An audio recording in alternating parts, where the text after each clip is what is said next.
There we go. Good evening and welcome to the Thursday, October 24th, 2019 regular session of the Xenia City Council. We are ready to begin this evening, a few minutes late. Our apologies due to technical difficulties. We first will begin with a double blessing this evening. We have two pastors that are here to pray this evening. Pastor Andy Wagner from Faith Community United Methodist Church and Pastor Mike Sprouse, an associate pastor at Liberty Worship Center. If you gentlemen would come forward for the invocation, which will be followed by the Pledge of Allegiance led by Councilman Dale Latterback. And if you would rise with me, please, for the invocation and pledge. Let's bow in prayer.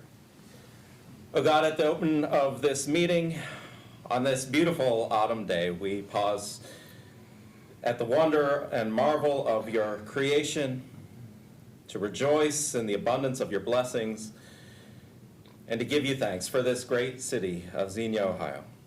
For its joys and the spirit of all its people, we give you thanks. For its challenges, we ask your strength. And we ask you to bless these leaders that they might truly be servants of the common good. In all that they do, the decisions that they make, give them wisdom, guidance, and discernment to build up this city and all of its people. Most precious Heavenly Father, we praise you and give you glory and honor due your name. We thank you today for your mercy and your grace. And we call upon you today and ask that you bless this city council meeting. As this meeting is conducted, we ask for knowledge and wisdom and understanding of the times that we are living. We pray, God, right now, Lord, that you would bring wisdom upon our mayor and this council as they navigate the decisions regarding the issues that are presented here to them. I pray that the decision they make will not only bring honor and glory to you, but bring prosperity, health, and blessings to each citizen of this great city of Xenia. Let your will be done today, not ours. And we ask this all in the wonderful name of Jesus. Amen. Amen. I pledge allegiance to the flag of the United States of America and to the republic for which it stands, one nation, under God, indivisible, with liberty and justice for all. Thank you, Pastor Andy and Pastor Sprouse. May I have roll call, please? Vice President Wallace. Present. Councilman Urschel. Here.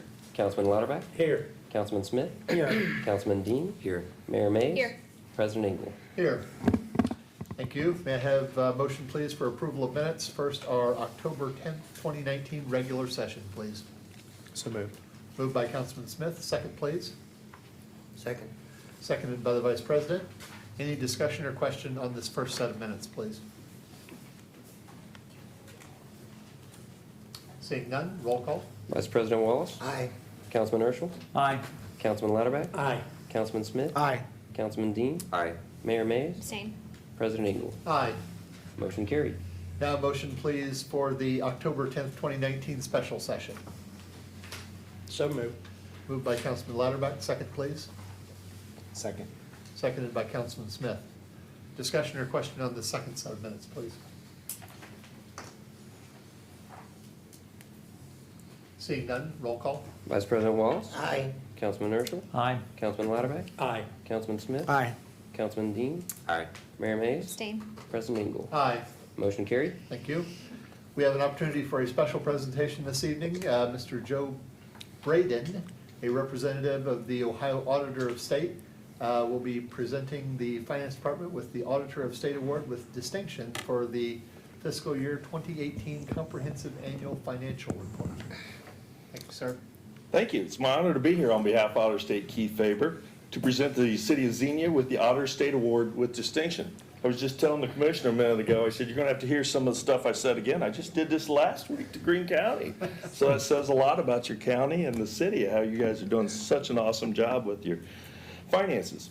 It's important to note that this puts the City of Xenia in a very select group. The Auditor States Award audits about 5,900 entities annually, or not annually, 5,900 entities, and only about 4% are even eligible for this award.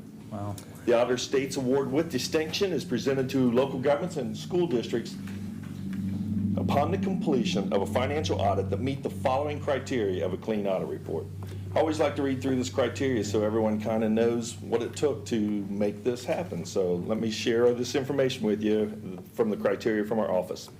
The entity must file a financial report with the Auditor of State's Office by the statutory due date without extension via the Hinkle system on a GAAP accounting basis and prepare a comprehensive annual financial report. The audit report must contain no findings for recovery or any material citations, no material weaknesses, no significant deficiencies, or any uniform guidance findings or any questioned costs. The entity's management letter must contain no comments related to any ethics referrals, any questioned costs, any lack of timely annual financial report submissions, any bank reconciliation issues, failure to obtain a timely single audit in accordance with uniform guidance, any findings for recoveries, or any public meetings or any public records issues. And the entity shall have no other financial concerns or any other concerns. This award represents the hard work of the city here and all the employees that strive each day to achieve accounting excellence. I also want to recognize all the council members here, the mayor, and the city manager that's done such a great job here in accounting for all the dollars here in the city of Xenia. But I specifically would like to recognize Ryan Duke, your finance director, for his outstanding commitment to fiscal integrity. Come on up here, Ryan.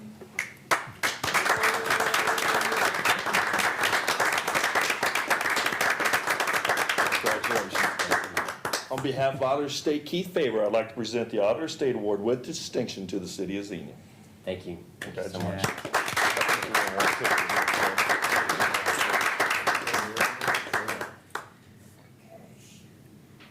Good? Thank you. Awesome. Congratulations, Thank everyone. Thank you very much. Congratulations, you guys did a great job. Thanks, sir. Thank you. We need to get together. Yes, please, sorry about that. Thank you. Thank you, sir. Thanks again. I guess you want a raise now, right? No, I would say thank you to Mr. Braden and the Auditor of State's Office for taking time to come and to present the award.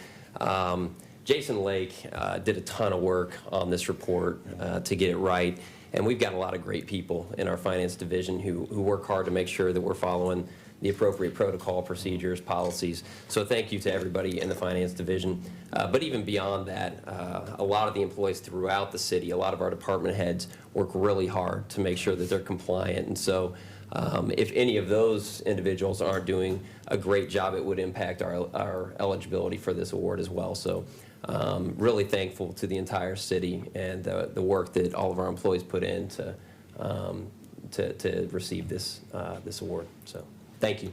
Thank you very much. Thank you, sir. Okay, at this time, we have an opportunity for audience comments. Anyone wishing to address the city of Xenia, please feel free to do so. Step to the podium, provide your name and address. Limit your comments 4 to 5 minutes, please. Tom Kugler, 35 Green Street in Xenia. That's the commission office. I'd like to take a moment and say congratulations to Mr. Duke. I know that there's, as you just indicated, it is a team effort. It takes every one of your people and operations to participate and make sure that everyone's dotting the i's and crossing the t's.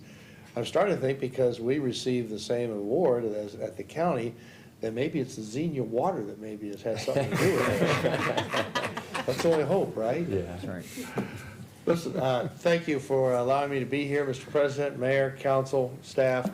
I'm Tom Kugler, Greene County Commissioner, and I'm here this evening to talk about what the county commissioners do about every 3 months is a town hall meeting. And we have scheduled a town hall meeting at the YMCA, the Reach Center, at the Central State portion of that facility for October 29th, next Tuesday, at 6:30 p.m. Again, the town hall meeting is for the purpose of just to open it up to the residents of Greene County, and we move it around the county so it makes it easier for people to participate around the county. And it's Xenia's opportunity now for us to put us in the barrel, so to speak. So we encourage people to attend, have any questions.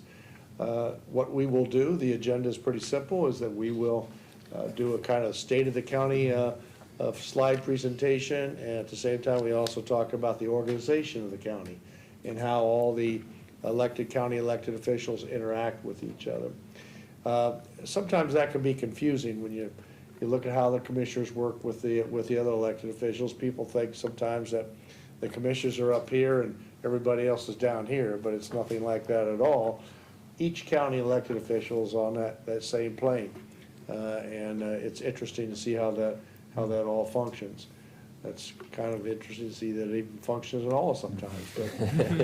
But no, we have a lot of good elected officials in Greene County, just as your council people here are working together to solve a problem. So we encourage people to show up. We'll put on the dog and pony show for about 10 minutes, and after that, then we open it up to any questions. There is no agenda. We're not going to talk about national politics or state politics. We want to talk about what's going on in Greene County, whether it be statements and ideas and things of how we might be able to do things better, or questions that maybe people don't quite understand that they would like to have answered. Usually lasts about an hour. If it has to go longer than that, we don't have any problem with that. We're there to answer the questions of the residents of Greene County. So we invite all of you and other residents of Greene County to attend. Again, it's 6:30, October 29th on Tuesday at the Reach Center, and it's at the Central State portion, which is the door that are furthest to the left is where you want to go in that great facility there. So be happy to answer any questions that any of you might have. Okay? Thank you. Thank you very much for allowing me the time to speak. Have a great day. Anyone else care to address the Xenia City Council this evening, please?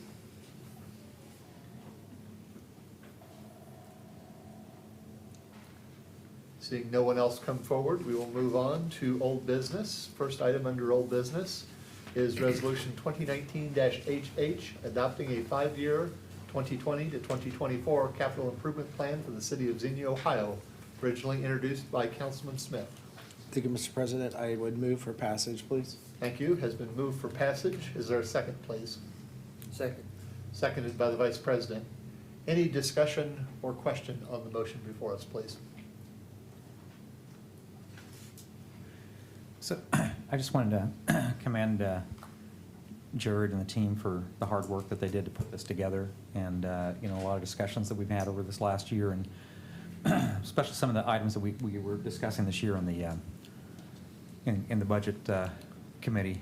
You guys did a good job of reflecting in there. One of the basis of this document is that these are approved or anticipated improved funding is the baseline for this. And the only item I'd mention is that I think I know we're going to have the street assessment done here with the PCI shortly, and I understand that coming out of that, we'll make some more recommendations next year, obviously that aren't reflected in this capital improvement plan. Although the plan does reference the fact that work's being done, and probably with the new council next spring, there'll be some additional recommendations coming with that. One additional item that as we do in the budget review, though, is that we are in desperate need of additional funding for stormwater removal. And as I got into the whole review of our state of the streets, it's one of the really critical items for us to maintain our streets is to remove stormwater. And water is one of the principal areas of damage that we'll have to our streets, especially in the wintertime if we cannot get that removed adequately. And currently we are critically underfunded for maintenance, let alone any improvements of our stormwater removal system. So I would just recommend, I know that we have a committee for stormwater assessment and assessments, and I don't know if that committee's had an opportunity to meet yet this year, but I would really encourage that committee to get together quickly. And in the budget that we're going to have presented to us later on tonight, there is not any additional recommendations in there, but I believe we desperately need to have that to address some of the issues with the stormwater removal. So anyways, kudos to you guys for the preparation of this, but the one really critical area I think we also need to be addressing is the stormwater removal, and I'm hoping that we can get that committee to meet here shortly and potentially make some additional recommendations in the budget for this year, if not into the CIP as well. Thank you. Anything else for discussion or question, please? Seeing none, roll call. Vice President Wallace? Aye. Councilman Urschel? Aye. Councilman Lauterbach? Aye. Councilman Smith? Aye. Councilman Dean? Aye. Mayor Mays? Hi. President Engel? Aye. Motion carried. Thank you. We now have a public hearing.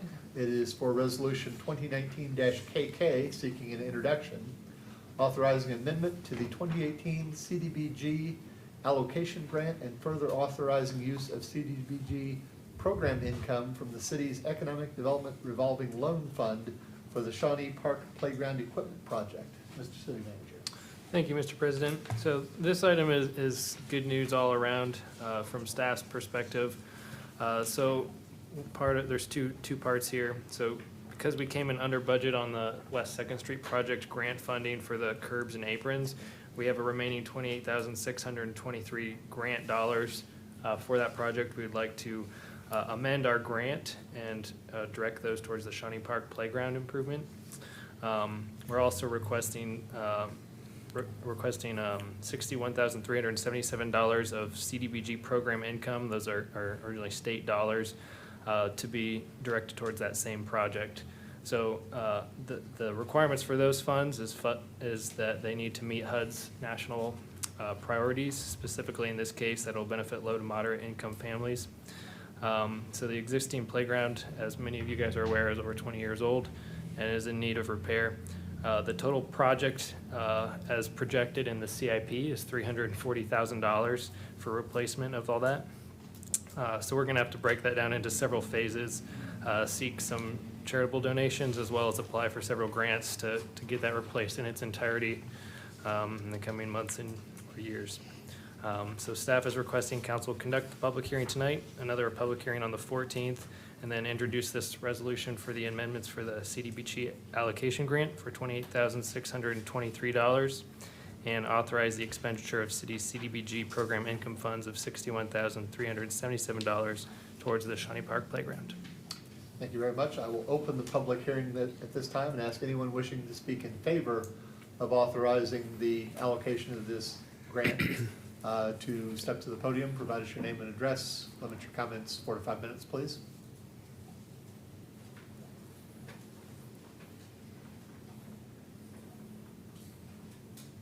Seeing no one come forward, I would ask for anyone wishing to speak against the authorization of these funds for the grant. Step to the podium, provide us your name and address.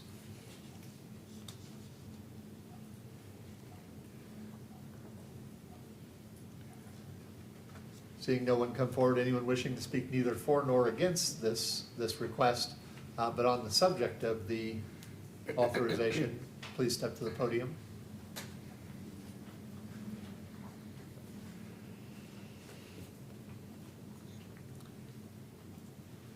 Seeing no one come forward, I will close the public hearing at this point in time, and at the pleasure of my colleagues, I have been serving as the chairman of BRCA, the Board for Recreation, Arts, and Cultural Activities, for the last couple of years. And BRCA has been a champion of this particular activity of renovating and replacing the playground at Shawnee Park, as it is our feature park, and that equipment is in desperate need of replacement. I will introduce this item, please. Moving to new business, ordinance 2019-20, an emergency, amending ordinance 2019-16 to provide appropriations for current expenses and other expenditures for the city of Xenia, Ohio for the fiscal year ending December 31st, 2019, and declaring an emergency. Mr. Finance Director. Thank you, Council President. We are requesting tonight an amendment to our appropriations for two purposes. The first is related to some additional work that is going to be required at the landfill, and I believe that Mr. Holloway will elaborate on that in a agenda item later in the meeting, but we are requesting $600,000 be appropriated for some trenching, I believe, at that site that's being required by the EPA. The second is related to some conversation we had earlier this year about building inspection and the prospect of bringing that in-house. And as a part of that conversation, one of the things that would need to happen in order for us to have the space to do that would be for us to build out some space in our basement to where we could move our IT department into the basement and then swap around a few of our other employees to create space on the first floor there in the planning area for building inspection. Council was in favor of us proceeding with a build out of that basement, even if in the short term we may contract for services with another entity to prepare for the long term prospect of building inspection in this building. So we're requesting tonight an appropriation that will facilitate build out in that basement of offices for the IT department. And there are some other things that are included in that, I believe a restroom and some other things that will be required by code in order to facilitate that. So we're requesting an appropriation.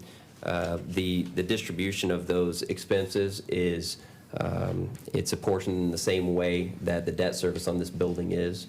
IT provides service for key operating funds, police, fire, streets, but also for water, sewer, sanitation, and stormwater. And so the funds are distributed in that way to properly allocate the cost of that project. Thank you very much. May I have a motion, please, as an emergency? So moved. Moved by the Vice President as an emergency. Second, please. Second. Seconded by Councilman Lauterbach. Discussion or question on this motion, please. So we've had some meetings with the city manager and the staff on the gas abatement required by the city landfill. And just the city ought to know that although that landfill was closed in the 90s, we've inherited quite a long-term risk here within the city. Probably a lot wasn't understood back in that landfill when it got started in the 40s in terms of the production of combustible gases that would be coming out of that landfill. And unfortunately, one of the requirements that the EPA had to do to close the landfill was we had to have 6 feet of earth placed on top of that, which then tended to trap all that gas underneath the landfill.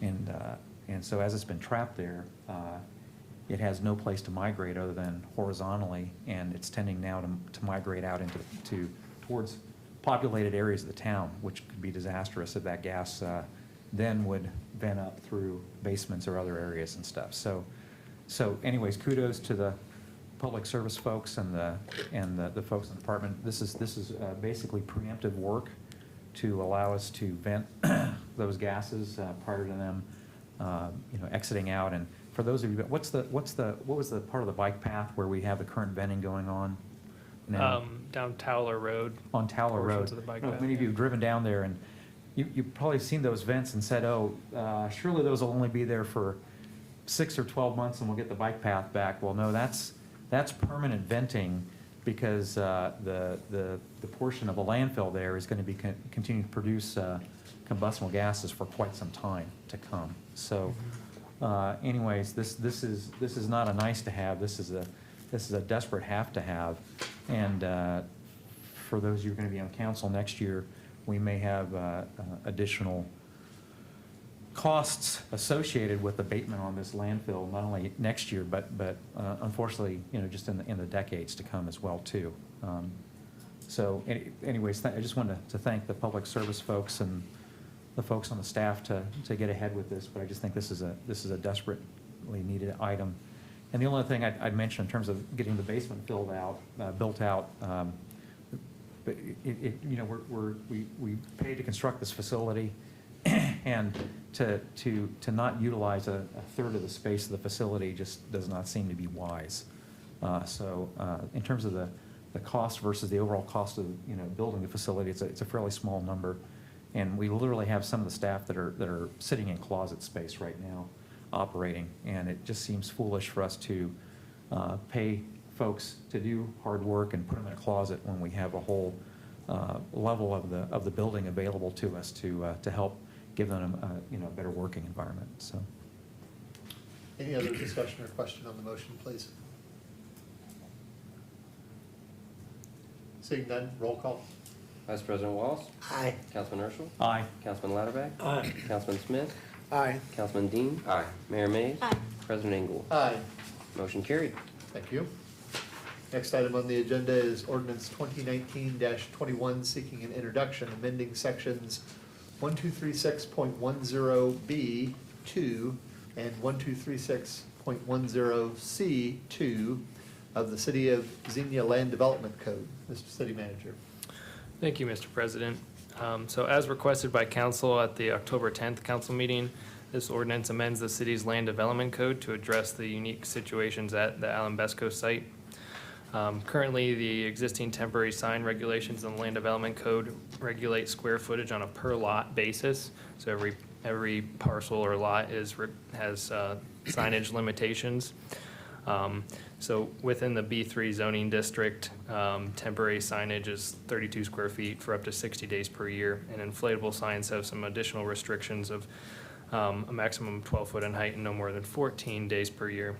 The purpose of these restrictions is what were enacted in 2016, and they are just limitations on signage to limit clutter or aesthetics or traffic issues.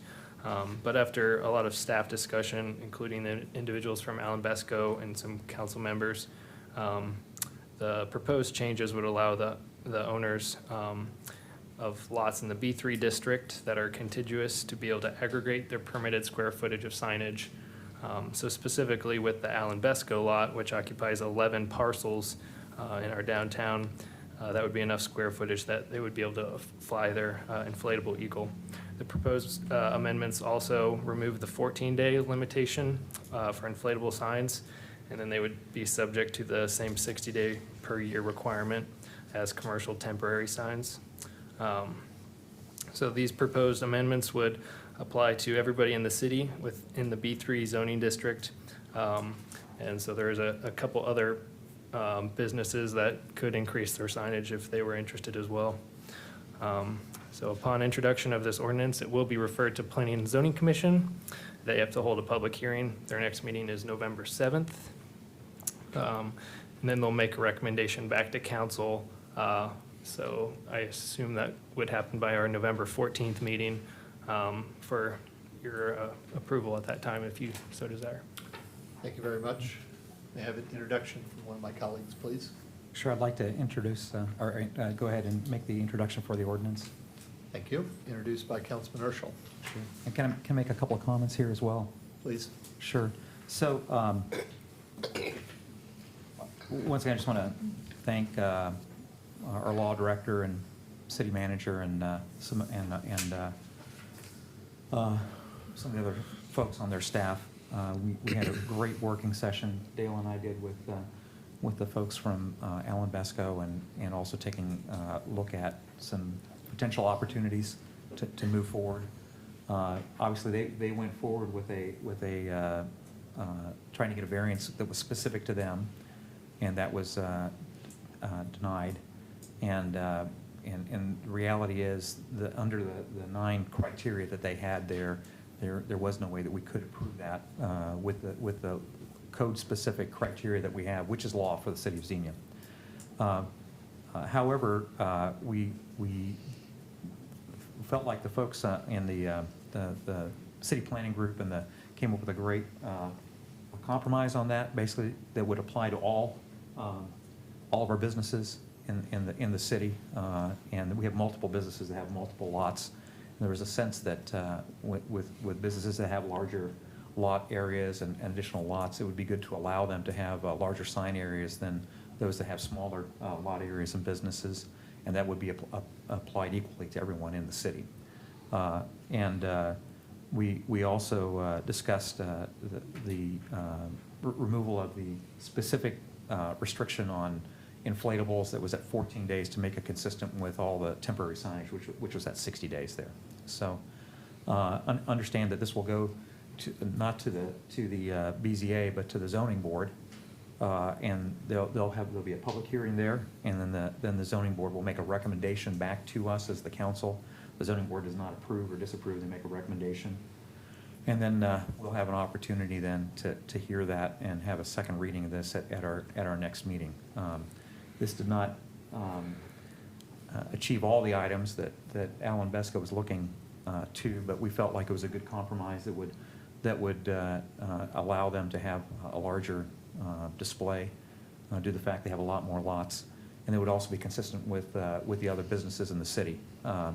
We also discussed with them too that at this point that this is as an ordinance change it's going to apply to all 28,000 residents and all the businesses in the city, not just specifically to them, and that if they other than coming and just advocating for themselves in the future, it would be good for them to have some discussion with the Chamber of Commerce, and if there's any other feedback, it would be good to have the Chamber of Commerce or some other businesses to come as well, because this will affect all of us within the community.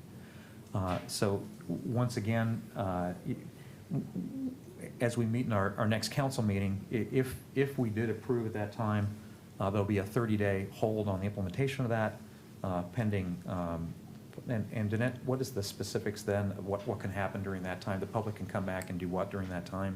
Well, the 30-day requirement for the effectiveness of an ordinance, our charter states that as far as initiative and referendum petitions, we follow state law. Right. So 30 days is required before it become effective to allow the public a chance to do a referendum petition. Right. If anyone from the public would choose to do that. Right. So it has to be 30 days. Right. So this is law. This is law for our city, and this affects all of us. So it's important that if folks have strong opinions, one way or the other, on this proposed ordinance, that your first opportunity just is to come at the zoning board. That's a public hearing. That's a good opportunity for folks to come and discuss that, as well as to be able to come. We'll have a public hearing as well during a second reading. Is that correct? That is correct. And folks can also come and comment, because once this change is made, it's the law of the city at that point, and it will apply to all of us. So. Well, and I would just add, part of the reason that the staff recommended this change, currently, if I do better with visuals. If I have one lot that's this size, then the signage I'm allowed to have is based on this entire area. If my business occupies 2 lots, my signage is based on just one of these. So by allowing businesses now, if they occupy multiple lots, someone that has these 2 lots now has the same right as someone that has one lot. That's the same lot, right. So we just felt it equaled the playing field for those businesses that occupy multiple spaces rather than one. Right. Thank you. Councilman. Yeah, I'd just like to commend staff, especially our law director. She's always thinking outside the box. And like Councilman said, we had a meeting, and compromise is good. I really think, the Besco people have been 36 years in business. They do a lot for the community. So did they get everything they wanted? No, but I think it was a great compromise, and that just goes to show everything in anything in our planning, our codes can be changed. Anyway, hats off to staff and Councilman Ursher. Thank you. And I believe, Madam Law Director, you had passed me some information. You're recommending that we have a motion to refer. Well, the Land Development Code specifically states that council can initiate a text amendment by referring a recommendation on such amendment to Planning Commission. So you can do an official motion to refer, or if you'll note in the ordinance, I specifically wrote in the second whereas that you were referring this. So I don't think you need a separate motion to refer, but you can certainly do one if you would like. If not needed, thank you very much. Next item is an administrative motion authorizing the city manager to execute work orders number 2019-09 and 2019-10 with Wood Environmental and Infrastructure Solutions and Company for for landfill post-closure gas monitoring studies under the existing master services agreement. Mr. City Manager. Thank you, Mr. President. Staff is requesting that council approve 2 work orders with Wood Environmental Infrastructure Solutions. The first work order would be for a landfill cap assessment plan, which would include prioritization of landfill cap activities over the next 10 years. This is not only a much-needed roadmap for meeting the EPA requirements at the landfill site, but is also very helpful to assist staff in planning the financial expenditures for future capital improvement planning. This plan cost has been estimated at $20,981. The second work order would be for a landfill gas abatement plan. This is recommended and will recommend to the city strategies for each landfill area, specifically areas A through G. And this plan has been estimated at $20,958. We've had a long working relationship with Wood Environment and Infrastructure Solutions, and they've been performing gas and groundwater monitoring at our landfill since 1966. We do have a existing master services contract with them, so these work orders would fall under that. It's staff recommendation that council authorize the city manager by administrative motion to execute these 2 work orders with Wood Environmental Infrastructure Solutions for landfill post-closure gas monitoring in the amount of $41,939. Thank you very much. May I have a motion, please, for this authorization? So moved. Moved by Councilman Lauterbach. Second, please. I'll second that. Second by Councilman Dean. Discussion or question on this motion, please.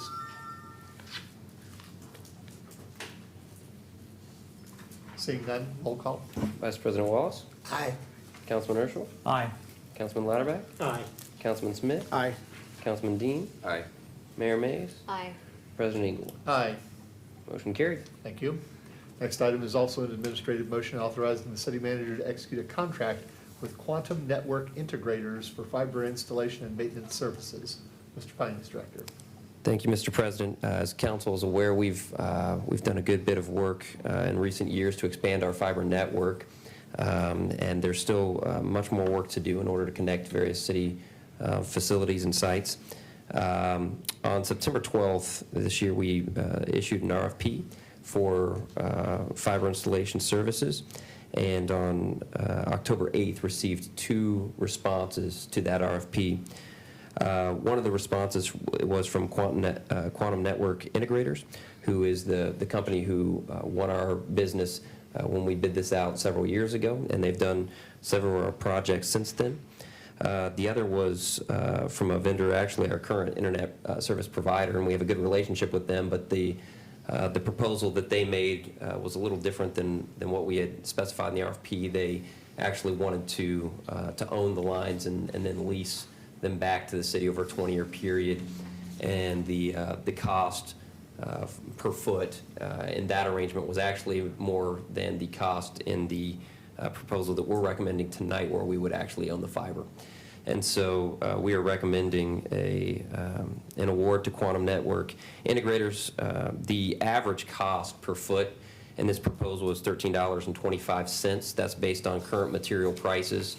And so this is kind of complicated because the way that the RFP was crafted, there's a price for conduit, there's a price for the fiber itself, depending on how many strands there is, for the different demarc points and a lot of the different connection points throughout the network. And so we look at the different runs and calculate an average cost per foot. It's based on today's material cost. Basically what this master services agreement does is locks in a price for the labor for them to do the installation, and the labor is the bulk of the cost. The boring, the splicing, all of those different pieces is the bulk of the cost. The actual fiber itself and the conduit isn't all that pricey, and so those prices may fluctuate, and so there may be some variation in the actual cost when we actually move forward with the contract.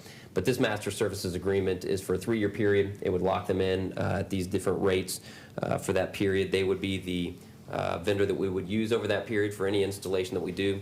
We have a number of projects slated for the coming year or two, next year or two.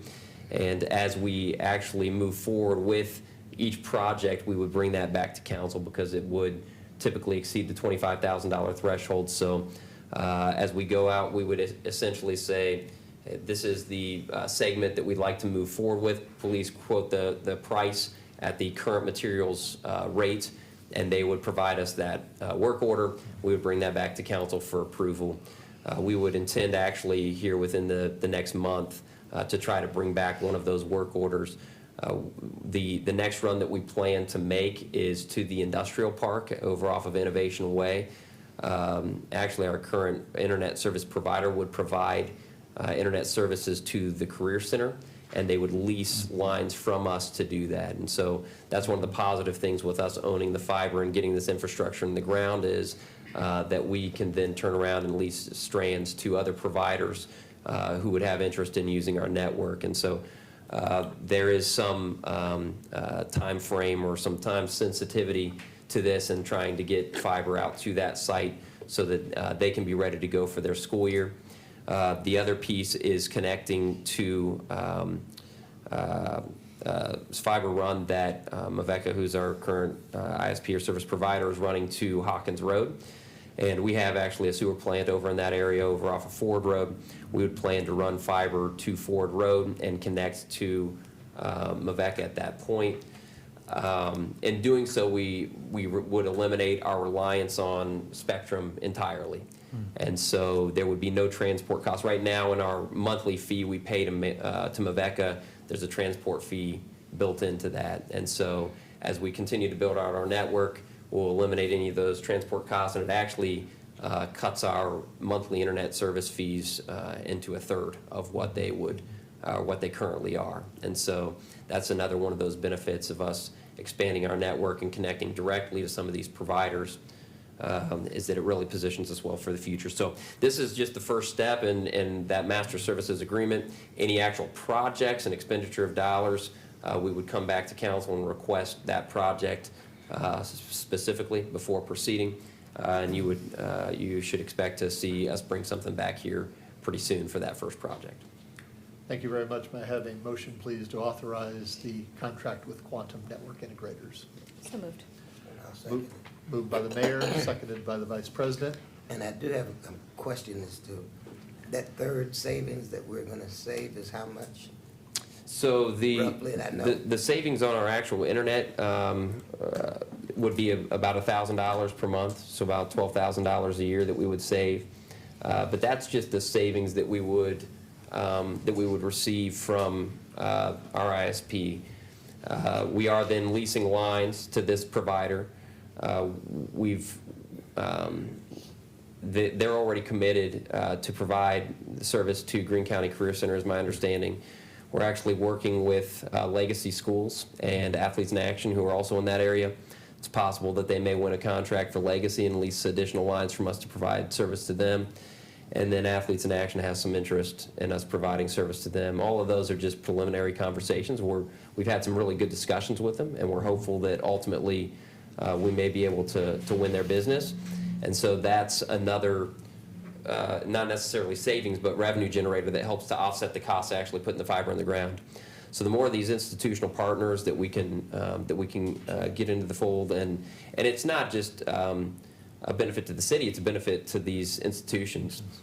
We have some in our other industrial park, which is, again, one of the projects slated for the future, who just don't have access to high-speed internet. And so as we continue to build out, it's not only a benefit to the city by potentially generating some revenue to offset our fiber infrastructure costs, but also benefits those businesses because we're providing a service that either they don't have access to at all, or we can provide it cheaper and a more reliable service as well. At higher speed, right? We can. We've got a myriad of speeds that we can offer, anywhere from 100 megs to a gig is what our current pricing model is for. There probably isn't even a cap at a gig, but for now, that's kind of the max as far as what we've had discussions with our current ISP about. So the speeds are very fast, and we don't restrict it to just download speeds. That's upload too. So if we provide a 100 megabit connection to them, that's both upload and download. Whereas with a Spectrum, typically they're going to limit those upload speeds. So. Any other discussion?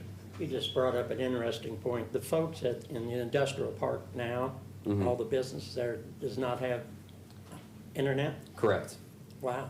Yeah, yeah. Well, they may have internet. They don't have access to high-speed broadband. So there's not fiber in most of that park. Now there may be some areas, but I know at least of a few of those companies who have expressed interest, who have said, yeah, if you run fiber, and we are planning on connecting that Patton Street water tower in the near future. And so they've said, hey, if you have fiber here in the neighborhood, we would certainly be interested in some pretty high speeds. So our current rate that we have with our ISP is a really good one, and I think we can pass along some of those savings to some of these businesses and offer it at a pretty good rate. But yeah, most of them don't have access to high-speed internet today. I can think of several of them would benefit in the industrial park. Absolutely. Yep. Thank you. Any other discussion or question, please? Seeing none, roll call. Vice President Wallace? Aye. Councilman Urschel? Aye. Councilman Lauterbach? Aye. Councilman Smith? Aye. Councilman Dean? Aye. Mayor Mays? Aye. President Eagle? Aye. Motion carried. Thank you. Next item is an administrative motion changing the November and December council meeting dates due to holidays. Mr. City Manager. Thank you, Mr. President.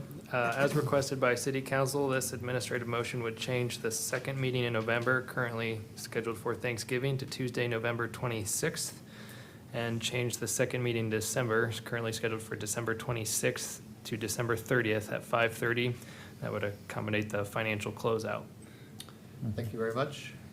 May I have a motion, please, to change our meeting dates for November and December as described? So moved. Moved by the mayor. Second, please. Second. Seconded by Councilman Lauterbach. Discussion or question on this motion, please? Seeing none, roll call. Vice President Wallace? Aye. Councilman Urschel? Aye. Councilman Lauterbach? Aye. Councilman Smith? Aye. Councilman Dean? Aye. Mayor Mays? Aye. President Eagle? Aye. Motion carried. Mr. President, I'd like to defer to the law director. I'd like to make a motion in a minute concerning the holidays. I know I haven't talked to a couple of you briefly, but if somebody wants more time to agree to this motion, then we can table it. Is that correct? Okay. If there's a motion and a second and council wants time, it can then be tabled. Understand. Are you making a motion at Yeah, this time? Yeah, my motion is, Christmas is on a Wednesday this year, December 25th. I'd like to make a motion to give our employees the 23rd and 24th off. And the essential personnel, 2 days, or is it called comp time, vacation time? Personal time? Yeah, personal days. The essential folks, giving them an extra 2 days. So that's my motion to give the folks the 23rd and 24th off. Councilman, if I may, I think one of the things you may add to the motion is just allowing or authorizing the city manager to administer how those personal days are awarded, because a lot of times we do try to make sure that that those days off in the public safety specifically areas don't create overtime cost to the city. And so I think that would be another piece of that we would want to make sure the city manager could. And like I said, I hate to spring it on my colleagues if somebody wants to table it and think about it. I talked to Ryan about the cost, and it's. I'd like to know what the cost is, but I'll gladly say. Yes. Okay, the cost. So we have a motion and a second. Okay. Yeah, so the cost would be fairly difficult to project because for your administrative staff, there's not necessarily an actual cost. There's a productivity cost. There could be some detriment to customer service because obviously that's 2 less days that you're available here in the building for, planning, utility billing, income tax, those types of things. And then on the public safety side,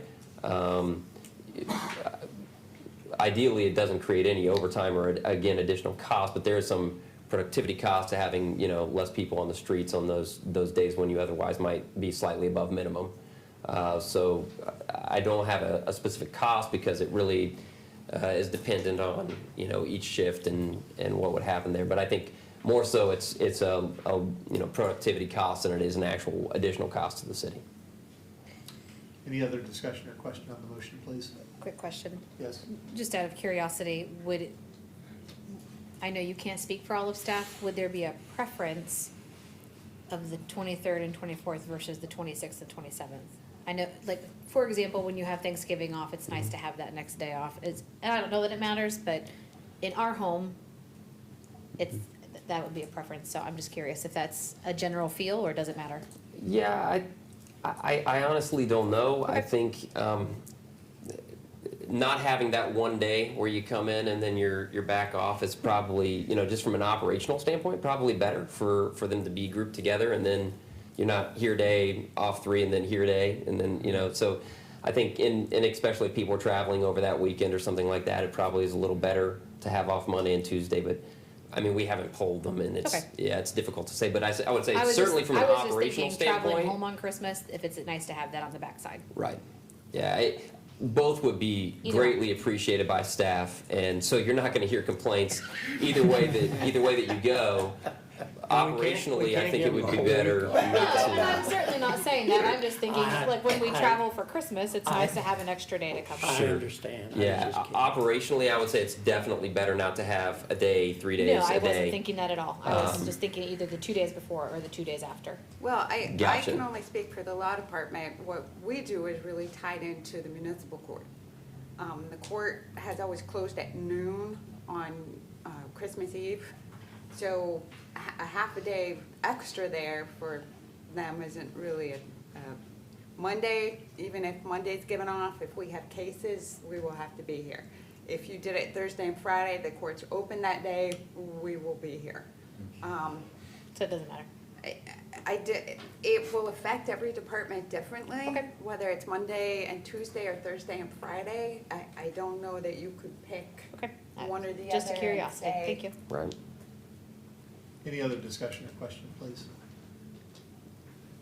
Small observation, thinking about it only for the few minutes we've been discussing it, we are proposing to close out the city in terms of its financials and such, or be prepared to do so on the 30th. Good point. Going towards the end of the week could be, I'm thinking, somewhat problematic for you at that point in time. Disastrous. It does crunch that time frame down That's a fair. little more, but I don't know that it makes much of a difference. Honestly, whatever council would prefer, staff would greatly appreciate it either way. I hate to be the adder of yet a third dimension to this, but one could also consider the 24th based on what the law director has observed, and the 26th.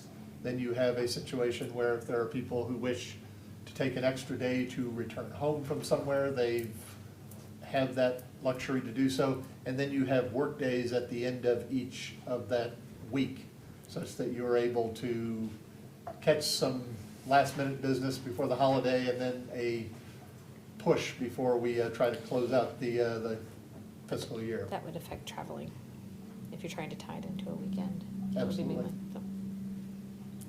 I'm fine where it's at, whatever. I made the motion. We have a motion and a second. Is there any other discussion? Seeing none, roll call. All right. Vice President Wallace. Aye. Councilman Urschel. Aye. Councilman Lauterbach. Aye. Councilman Smith. Aye. Councilman Dean. Aye. Mayor May. Aye. President Eagle. Aye. Motion carried. Thank you. There are no Scrooges here. Well, I'm sure Brent will. The last time council gave employees extra time off for the holidays, Brent did a memo to all the employees about this is how personal time, if you're an employee that's granted, that is to be used. So I'm sure he'll do the same in Thank you. this Yep. situation. Returning back to our agenda, we have an administrative motion authorizing the city manager to execute a memorandum of understanding with the Xenia Community Schools for the services of a school resource officer. Mr. City Manager. Thank you, Mr. President. Over the past few months, city staff has been in discussion with the Xenia Community School Superintendent and their staff about a cost-sharing contract for the salary and benefits of a school resource officer. City of Xenia has provided the school resource officer at no cost to Xenia Community Schools for well over 10 years, and there's never been a formal written agreement. In August 2018, Ohio Legislature passed House Bill 318 requiring all school systems to enter into an MOU with the law enforcement agency providing their SRO by November 1st. The attached draft MOU calls for an equal sharing of the cost of the school resource officer between the city and the school for the officer's base salary, benefits, and some of the overtime. The MOU is a one-year period, post-dated August 1st through July 31st, 2020. If the school desires to retain their school resource officer, a new MOU will have to be executed for the subsequent school years. Staff recommends that council authorize the city manager to execute an MOU with Xenia Community Schools for school resource officer services upon terms and conditions as approved by the law director. Thank you very much. May I have a motion, please, to approve? So moved. Moved by Councilman Lauterbach, second, please. I'll second that. Seconded by Councilman Dean. Discussion or question on this motion, please? Councilman. Just, I'd like to commend staff. We've been talking about this for years, so I'm glad the school was stepped up to the plate. I think this is a fair way to do it. Thank you. You, any others? Yeah, I have a question. So is this retroactive back to August? So even though we're 3 months into this Yeah, school year, or will we get reimbursed for those 3 months? Yeah, their first payment would be due November 1st. Okay, so it's based on the year? Yep. Okay, got it. Any other discussion or question, please? Are we still only gonna have one SRO or? Yeah, this agreement is only for one SRO. I guess we could talk about that at future school years, but for the schools currently, yep. Okay. Any other discussion or question, please? Seeing none, roll call. Vice President Wallace? Aye. Councilman Urschel? Aye. Councilman Lauterbach? Aye. Councilman Smith? Aye. Councilman Dean? Aye. Mayor Mays? Aye. President Eagle? Aye. Motion carried. And our final item this evening is the administrative motion approving the scheduled bills in the amount of $289,526.25. Mr. Finance Director. I have nothing specifically to reference on the bills. Anything, or excuse me, motion please to pay our bills this evening. So moved. Moved by the Vice President, second please. Second. Seconded by the Mayor. Discussion or question on our bills this evening, please.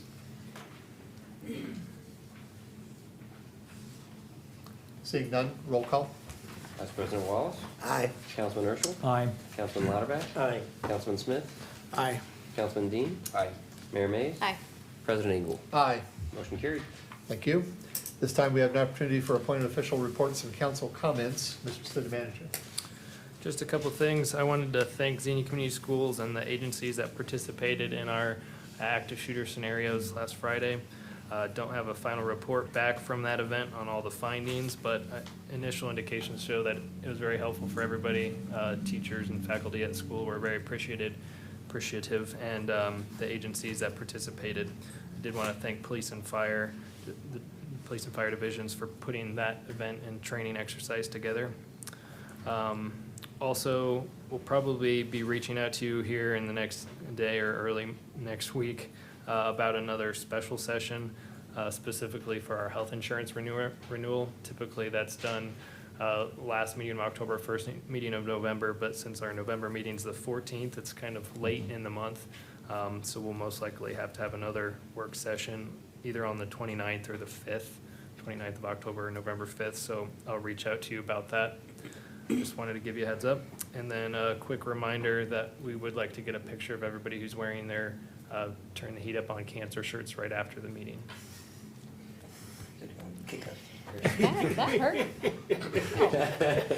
That is all I have. You're out. Oh, It's a longer photograph for YouTube. It's a quick one for us.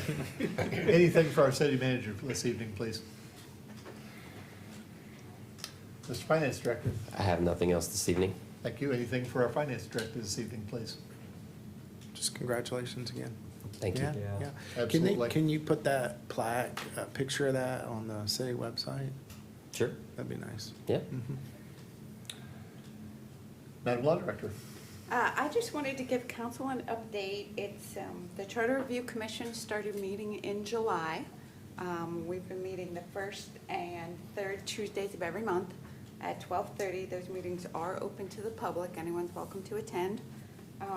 They are working on their report. We're going through the charter article by article. They will present that report to council, we hope by July of next year. Council can then make a decision as to whether they're going to present all the proposed amendments to the electors at one time, if we want to break those amendments out over several elections. But it's been a great commission. They're doing a great job. They're being very thorough. And they're going through the articles section by section and making recommendations. So we will have charter amendments to present to the voters at some point in the future. Thank you very much. Anything for our law director, please? Just one thing, have you guys discussed council and mayor salaries yet? We have not gotten to Article 4 yet, no. Yeah, so there was an article in the Dayton paper, and I won't be on council, but I will be pushing for council increase. We're one of the lowest paid. I know we're up here, it's public service to us, but I think council deserves a lot more pay than what we get. So probably the average is 8,000. We get 4,000. So I mean that would have to be on the ballot. But I think Yes. I would like to see a charter review committee considering upping the salary. Yeah, it's when council enacted the salary increases for the next terms. When you did that back in May, we looked at surrounding communities and villages, even the ones that were smaller. You guys were definitely the lowest across the board, even smaller than most of the villages that maybe are only a fourth our size. Thank you. Anything else for our law director this evening, please? Turning to council, Madam Mayor. Thank you, sir. Just, of course, want to echo what everyone else has already said. Congratulations, Mr. Duke and Mr. Lake, on your award and very fine work. And also wanted to thank the 445th Airlift Wing and the Civic Leaders Tour. I had the opportunity to go on. I was not present at the last council meeting because we were in Colorado Springs at the Peterson Air Force Base and the Air Force Academy. Had incredible tours, and the reason they do these Civic Leaders Tours is because they want community leaders to understand what the reserves are doing. These are people who are in our community, working here, living here, and yet also serving in our military. So it's an incredible opportunity. It's an honor to be a part of it and to see firsthand what the folks here are doing within our own community and other communities. I had a couple of different speaking engagements the last couple of weeks, so just wanted to thank Legacy Christian Academy for inviting me to speak there and to talk about building a legacy, talking both about their building, but their students and how to impact their students, seeing them become people of strong character and having an impact within the Xenia community here where they live. And then also Kiwanis had me speak. I'm so appreciative of what they're doing. They try very much to work with children. They look for ways to specifically impact children. And one of the really neat things about Kiwanis that I did not know, they're pushing hard for new members and trying to grow their base again. They are just 2 years shy of being 100 years old within the Xenia community. And one other thing I learned is that Walter Sellers from the Xenia Kiwanis was the international president in the late 90s. So that's a huge deal. It's something that we should be proud of, and I want to make sure to give them a shout out and to applaud their work and to let people know that Kiwanis is still going strong. They really want to get to that 100-year mark. So any way that we can support them, I hope that we can. And then last, of course, want to extend my sympathy to the Haney and Hickson family and just to let them know that we are grieving with them as a community. And had a chance to be a part of one of the vigils for those two young men and to see hundreds of students come out both from the Career Center and from the high school. It was a very moving experience, and just personally, my family, my niece and nephew and my own sister have been impacted by this, and we definitely are grieving with you as a community. So that's all I have. Thank you. Councilman Lauterbach, please. Thank you. Just a couple of things. Tomorrow night, Xenia has a big game. They play Troy. I don't know, maybe if somebody can help me. I think there's a playoff berth involved if they win. So even if they lose, maybe a playoff. I don't know. I don't stay on top of that. But they've had a great football season, so good luck tomorrow night. Secondly, Second Street really looks great. Yes. I mean, it's really, and I stopped at a couple, 3 neighbors, and the first one I stopped at, I asked her how she liked the street, and she said, well, it's about time, isn't it? So I just said, well, thank you, you have a nice day. But the rest of the neighbors were very appreciative, so it's great street, thank you. Councilman Smith. Great, thank you, Mr. President. Just a couple of reminders, if it's not been said already. Trick or treat night, October 31st, that's from 6 to 8. Was actually talking to somebody at my doctor's office. She moved to the area from Oklahoma. She had never heard it called Beggar's Night before. She thought that was kind of unusual, but then it dawned on her, you're begging for candy. So, and I said, yeah, we've always kind of called it Beggar's Night. But that is October 31st. However, there are alternatives, and our community has a lot of trunk or treat events coming up. And a lot of those are hosted by some businesses and area churches. And one in particular that is actually put on by a lot of the vendors and Xenia Community Schools is going to be Tuesday, October 29th. That's just a really busy night. And that's 6 to 8. That's going to be at Shawnee Elementary School. In last year, the weather was just phenomenal for that, and you're talking about 1,000 kids that were there. So get in line and just enjoy it, because I think we have our fire department comes out with trucks and that type of thing. The kids really enjoy that. I also like to echo on what the mayor said. Our community suffered a loss last week, and all life is precious, and just really tragic for those families. And so prayers for them and their family. That's really hard. It's really sad. Also wanted to mention, last week I had the opportunity to go on vacation with my family. We were actually in Florida, and we were at Disney World, and behind me in the line, because you wait quite a bit in line at Disney, and probably about an hour and a half for the Pandora ride that just opened up.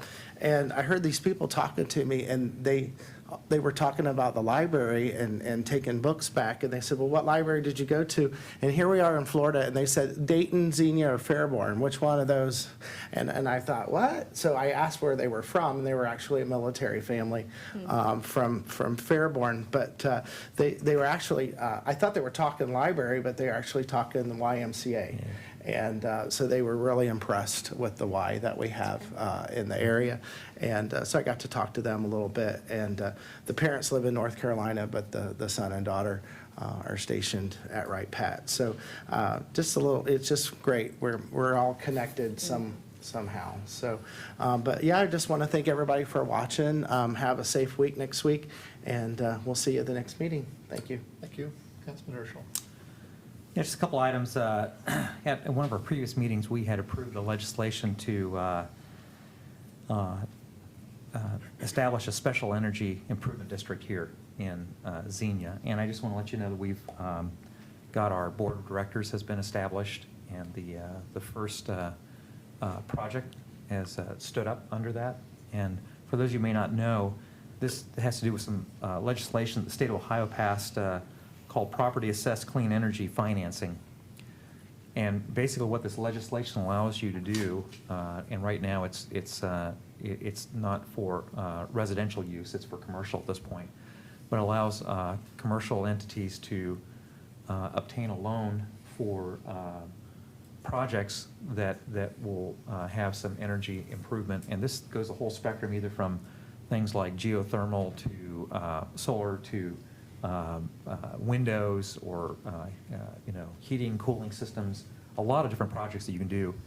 And the loan is basically paid back through an assessment on the property, and this will allow commercial folks to not take out specific loans against their corporation, but it'll be against the actual loan against the property.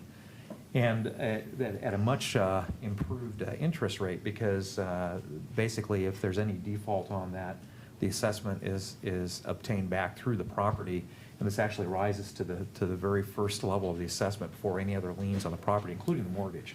This actually has a higher precedent than the actual mortgage holder on the property as well.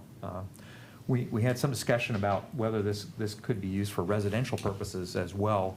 And I guess that was its original intent. However, Fannie Mae and Freddie Mac realized that for all the homes that they were buying up with the mortgages, that a PACE loan took precedent over their mortgage lien on the property, and they didn't feel very comfortable about that, so they put a hold on residential. However, this next year, there's been quite a lot of work up in the Cleveland area on residential, and there's some hope that this can be broken free from a residential perspective as well too. And I bring this up because there is unlimited funding for these types of loans, and that it's not a specific funding source or a port authority or a special fund that's set aside. Basically, any business can pursue a loan through a lender under these conditions, and if the lender feels that that's an acceptable risk for them, they can have the loan with that. And the beauty of this loan is that when they sell the property, the loan goes with the property, doesn't have to be paid off prior to the property sale. It's with the assessment on the property. So John Zeller stepped out, and he was our first candidate for this. I've had some discussions this last week with a couple other businesses that are interested in this. And so anyways, I just want to say kudos to our city development folks, to Steve and to the law director in getting this established. There is a zone like this in Beaver Creek and Fairborn. However, they're not much farther than us in terms of actually implementing this, and John's will probably be one of the first ones to actually get accomplished under this. And I just want to say kudos to John Zeller too, because he's been working for 2 years to help us understand this and get this moving. And this is quite an exciting time for this. So anyways, just want to say kudos to the folks on that. Second, we have a committee that's been working on the budget for this next year, and I think all three of us on the committee are not going to be on the council next year. Not necessarily by plan, but I would recommend that we have a work session with the rest of the council so that you folks are aware of the hard work that's gone into the budget. And we've had multiple work sessions, and I think it's important for us to transfer that knowledge to the rest of the council so that you understand, what we're looking at in terms of the baseline, the conditions for the budget, and the recommendations. That may come to the full council here, for the initial vote for the first quarter, probably, in the December timeframe, and then the full vote after that. But I think we need to have a working session. So, Mr. Chairman, I just recommend we get a working session scheduled to be able to communicate what we've accomplished so far on that. And then the third item is social media has a lot of benefits, but it has a lot of downsides too. And unfortunately, a lot of folks feel much more forward to slander folks on public media, and basically just be very hateful in that context. Probably more freer than if you were going to go and address a person individually. And so I'm just want to let you know that as we're working through the issue with Alan Besco, and I think there's a good proper way to deal with those kind of things, and I really appreciate the working session we had with the folks there, Dale, you and I, but there's been a lot of slander directed towards our mayor on public media, and I just want to apologize to the mayor for that. It was unwanted, and you just need to know, as we're doing our work here on the council, if people may or may not agree with particular votes of what we take, but we're all trying to abide by the law and the rules that we have in place and things that we're legally constrained with. So I would really encourage folks to do constructive work versus just hate and slander, and that doesn't help anybody. And I'd also make a comment that I was speaking to one of the families of the boys who passed away last week, and as one of the mothers was getting on her son's Facebook page, there was a lot of hateful comments that were placed on that page as well too. And I'll tell you, that just broke the heart of the families as they had to read that. So I would just encourage folks, this is a very sad time for those two families. And if you don't have anything positive to say Shut up. to those families, just stay off social media. This is not any place to be smart or trite or hateful. And you have no idea how you have grieved those families by those comments. And if you or somebody, if somebody's listening online, you've done that, I would encourage you to go to apologize to those families, because it has just really hurt them a lot. And we just need to be mindful of what we put out there and the impact of the folks. So that's all I have tonight. Thank you. Councilman Dean. I have nothing further to add. Mr. Vice President. I am sorry I forgot to wear my T-shirt tonight. But I started out very early this morning at a funeral, and the T-shirt wouldn't have been appropriate for that, so. But I really don't have anything else. I would mention that the funeral I attended this morning was that of the mother of Reverend Anthony, Leroy Anthony, here in Xenia. He's pastor of Middle Run Baptist Church, and Xenia representatives were at Shiloh Baptist in Dayton for her service, and certainly my heart goes out to him and his family, so that's it. Thank you. I have nothing else to add, so I would seek a motion to adjourn, please. So moved. Moved by Councilman Latterback, second, please. Second. Seconded by Councilman Smith. Roll call.